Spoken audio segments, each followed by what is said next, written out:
এসে গীতা পাঠটি করলেন তাদের মধ্যে একজন ধর্ষকও ছিল।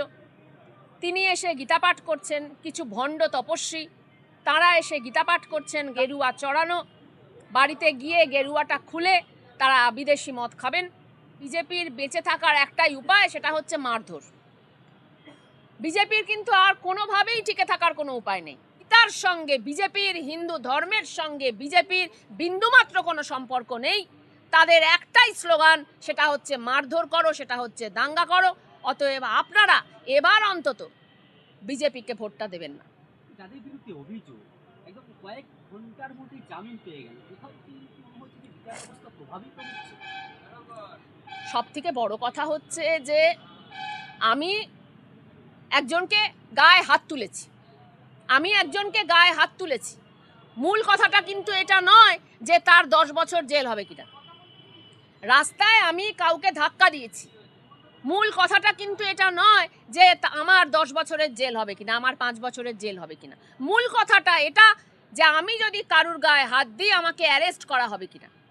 অ্যারেস্ট করা হয়েছে, এটা হচ্ছে প্রথম কথা। পশ্চিমবঙ্গে তুমি যদি কারুর গায়ে হাত দাও এইটা বলে যে তুমি অমুকটা খাবে আর অমুকটা খেতে পারবে না, তোমাকে অ্যারেস্ট করা হবে।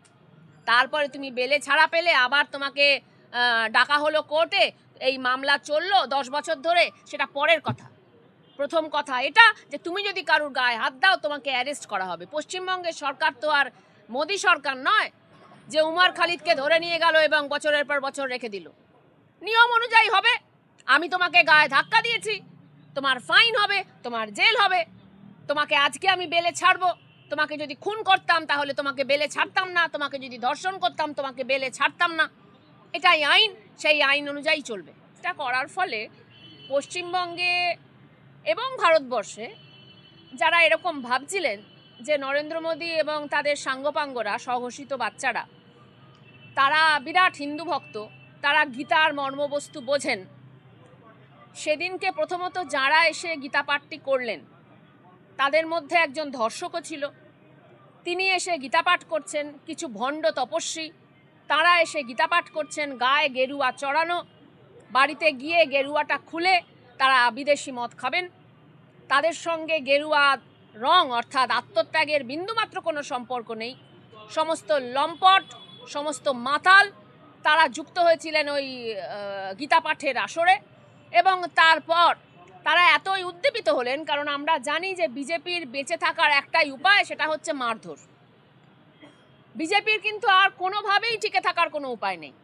চুরি, জোচ্চুরি সমস্ত কিছুই করছে, ধর্ষকদের গলায় মালা দিচ্ছে, কিন্তু ওই মারধর দাঙ্গা ছাড়া ওদের কিন্তু বেঁচে থাকার কোনো উপায় নেই। এখন ওরা গীতা পাঠ করে ওই দর্শক মণ্ডলীর মধ্যে কয়েকজন অতি ভক্তকে, স্বঘোষিত বাছুর তারা, অতি ভক্তকে তারা উদ্দীপিত করে দিলেন। তারা ভাবলেন যে এবার যদি আমরা একটুখানি মস্তানি করি তাহলে বোধহয় আমাদের প্রমোশন হবে। কিন্তু সব থেকে দুঃখজনক, সে বেচারা অ্যারেস্টেড হলো। সে পঙ্গু, আমাদের ভাবতেও খারাপ লাগে। সে বেচারা অ্যারেস্টেড হলো। শুধু শুভেন্দু অধিকারী, মানে লোকটার একটু মাথা খারাপও হয়েছে বোধহয়। শুভেন্দু অধিকারী তার গলায় মালা পরাচ্ছে একেবারে একটা জায়গায় বসিয়ে।